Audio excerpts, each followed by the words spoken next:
10 o'clock Friday night, hundreds of white nationalists storming the University of Virginia, protesting plans to remove a statue of Confederate General Robert E. Lee. My job is to share some good news from time to time.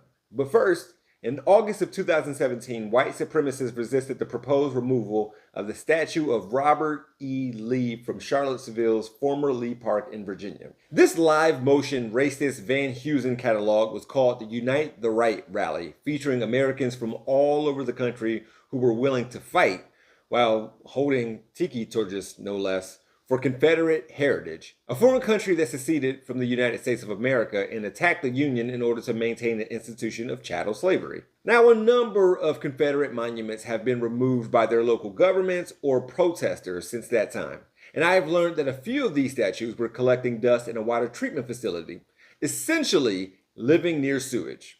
I like that. And there was an idea from the Jefferson School African American Heritage Center to melt Lee's statue and turn it into artwork. I like that too. With that said, Virginia and Richmond officials announced a pending agreement. This would transfer ownership of the city's now mostly removed Confederate monuments to Virginia's Black History Museum and Cultural Center, including the aforementioned Robert E. Lee statue and the infamous one of Confederate President Jefferson Davis. What's being reported is brilliant.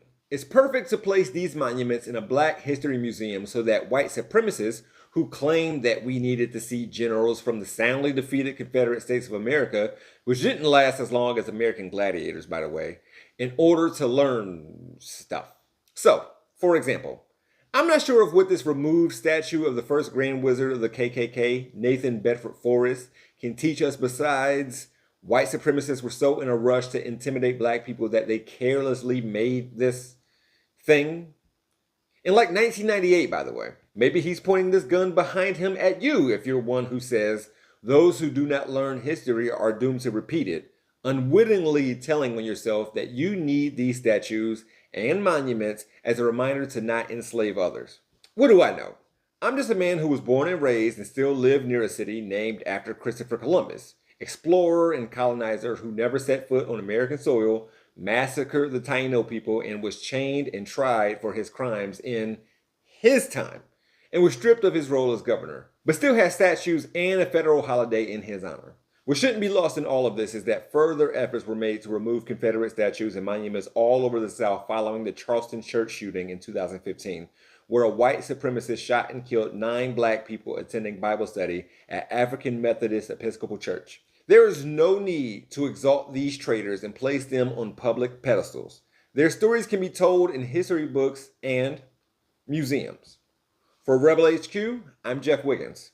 My architect knows Japanese. For more from the Young Turks, stay right here. If you want to see content from yours truly, click on the hashtag below. I can also be found on all socials at He Gon' Be Alright. Thanks for watching.